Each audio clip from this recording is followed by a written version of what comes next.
Hello everyone, peace of Christ to all. In this video we will speak about what the Muslims always they come to us with. Your Bible is corrupt. And what the Christians do when they hear a Muslim saying such a statement, Christians they get in alarm and say no, this is not true.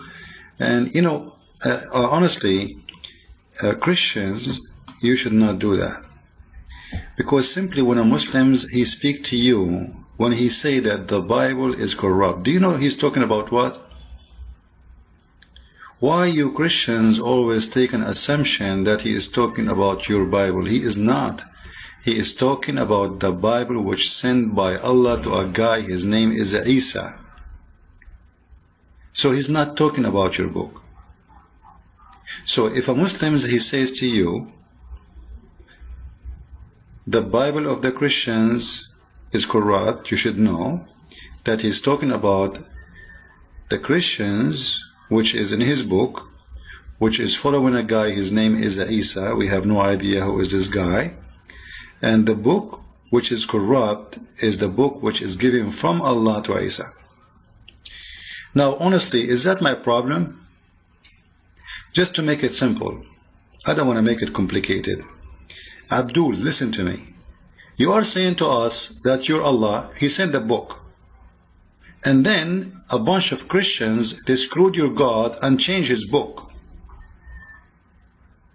Now, this is the problem of who? This is your problem. Because if your God is God, how the Christian, they change the book? How they can win against your God? I cannot even change a copy of Microsoft CD. They have a copyright.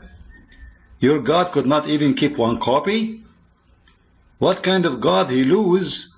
And the Muslims, they say to us, their God, He sent 124,000 prophets. All of them, their books is gone. Except one prophet. His name is Muhammad. He was the victorious. Abdul, what's wrong with you, man? Your God is a big loser.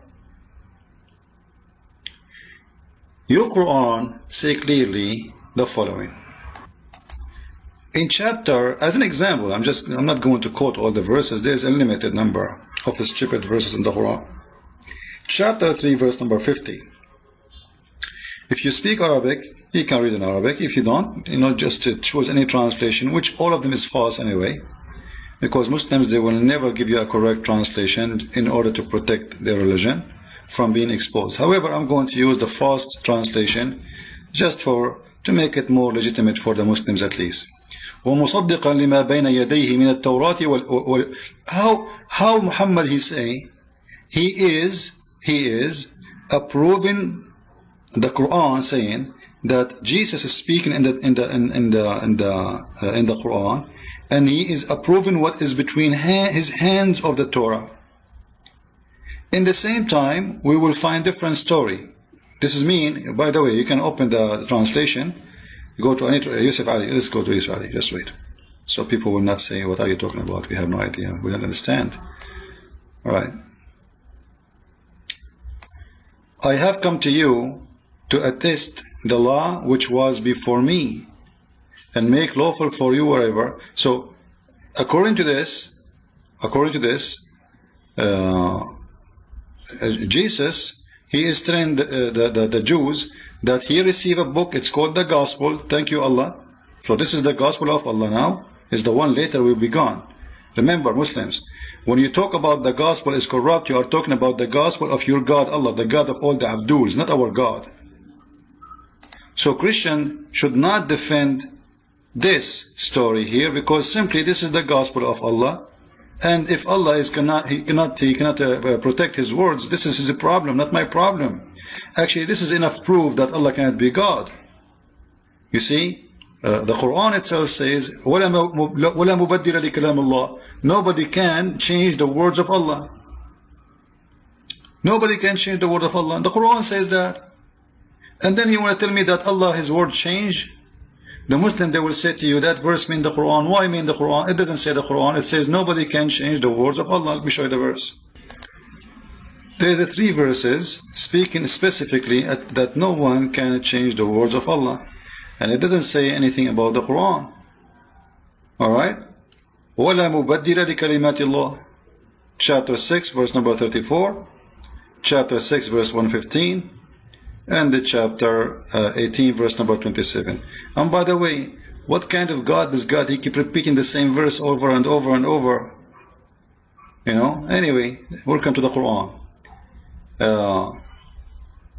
And none can change his words. Do you see it? This is your Muslim translation. None can change his words. His words. It doesn't say the Quran.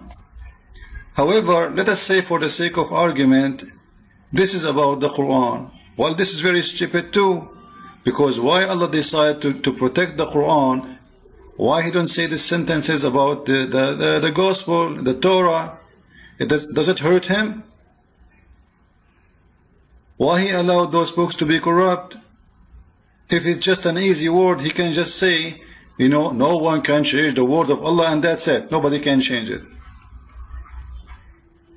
So just to make it simple, if Allah is saying no one can change His words, and you are saying to me, we can, and you did already change His words, it's mean your God is a potato God. He's not God. Secondly, you are not accusing me with my book when you say that, because according to the Quran, the Gospel is sent by Allah.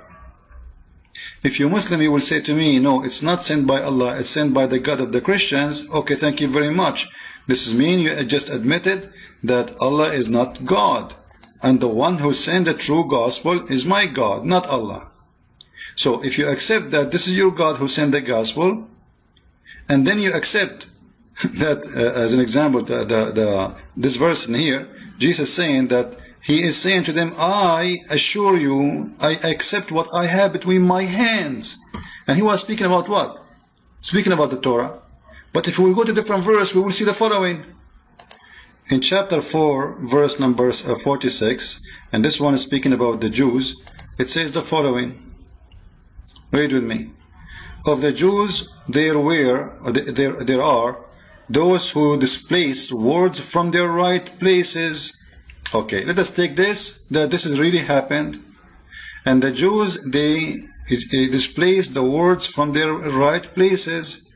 Now, if you read the story, you will see that this doesn't match. Why? Because you just gave me a verse about Jesus saying that He agree and He approve the gospel, which is, the Torah, which is between His hand. You know, here we go, in the front of your eyes. In verse number 50, if you don't like the translation of Yusuf Ali, we can change it, no problem. Which one sweet you, brother Abdul? Which one? Let us go to Biktal. Biktal, what do you want to say, Biktal? Okay, let's see what Biktal is saying. Here we go. And I came confirming that which was before me of the Torah. Okay, how he can confirm it if the Jews destroy it and they corrupt it? Like, come on. What's wrong with this book? This verse here is speaking about the Jews in the time of Moses. This is in the time of Moses, by the way. This verse here in the time of Moses, you can go to the book of Ibn Kathir and you will see the following. Here we go. Ibn Kathir. There was 70 men in the time of Moses when they are, remember the 70 men who they are displacing the words from their you know. We go to different verse if you want. Chapter 2, verse number 75. If we go to this verse, chapter 2, verse number 75, the same drama, there is 70 men in the time of Moses who they changed to listen to Moses, and then they altered the word. Now, do they alter them by the meaning, or they alter them by word, mean writing? If you want to say he altered them by the meaning, then you have a problem in the by the meaning, because that doesn't make sense, because simply Moses is there, the prophet himself, and all of us, we know that the Jews, they obey Moses. Why they will alter? He is their leader. If they accept him as a prophet, they accept him as a prophet. And until now, the Jews, they follow the law of Moses. What altar? Like what? Like what? Name for me one thing the Jews altar. Can you? Like what? What's wrong with you, Abdul? Like I understand you will say the Christians, according to you, they come with the Father, the Son, the Holy Spirit. What you would do with the Jews? You will say they alter what? What they did exactly? Or you want to say to me the Quran says they worship Uzair? I challenge you to find me Uzair in the Torah. It is nothing but a fabrication. So simply, the Quran is nothing but a shish kebab, fattoush, falafel book, mixed up together. Muhammad, he could not find his name in those books. Those people, they rejected him. And then he come to us saying, oh, your book is, I don't accept your book. However, we can show tons of proofs. Even Muhammad, he take an oath, putting his hand over the Torah. He swear by the Torah. How you can swear by a book? It's corrupt, you idiot. Now let us continue. What about the gospel? Did Muhammad says, I confirm the gospel which is between my hands? Yes, he said. Let us see. In chapter 4, verse number 47, Muhammad, he is saying he confirmed 2 books, not only 1 book. 2 books.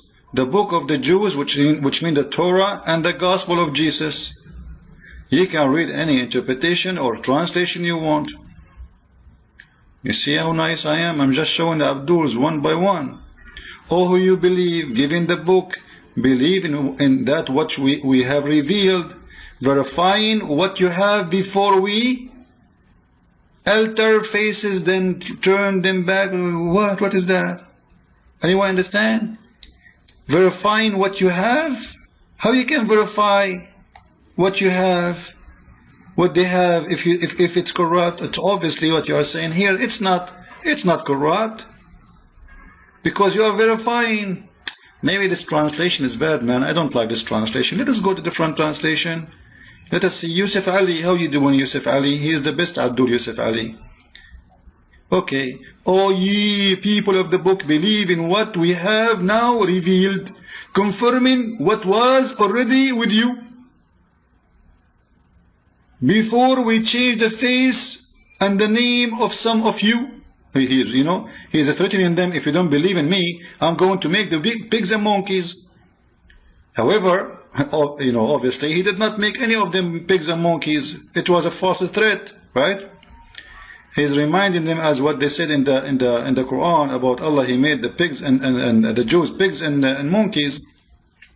However, how you can confirm in what is between their hands? And look in here, he says, what was already? What was already? How it can be was and already? What was already? I thought my English is bad. I feel better now. Anyway, let us go to Biktal. Biktal may be better. Okay. Believe in what we revealed, confirming that which was you possess. Now, come on. So in the time of Muhammad, the Bible never been corrupt. And nowhere in the Quran it says it was corrupt. So what's wrong with those Abduls? However, still we want to find the true Bible then if it is corrupt. And if you Muslim could not provide even 1 verse from the true Bible, that is your problem. How you want to prove to someone that his book is corrupt if you don't have the original one? However, that is against the Quran, because the Quran says no one can change the words of Allah. That is a crazy religion. However, I advise Christians, if a Muslim says to you, the Bible is corrupt, say to him, we agree, the Bible of Allah, corrupt, not our Bible. Thank you very much, because a Muslim is speaking about the Bible of Allah, not our Bible. That is the problem of Allah, because he is a loser. He sent books with no success. All the prophets he sent before Muhammad, their books is gone. Your prophet, he is the only one, his book is stay the same. However, I can find you where it says that almost 200 verses from the chapter of Al-Ahzab is missing. It used to be equal to the chapter of Al-Baqarah. And there is many proofs. And the Quran today is the book of Uthman, not the book of Muhammad. Follow with me with more videos. God bless you and thank you.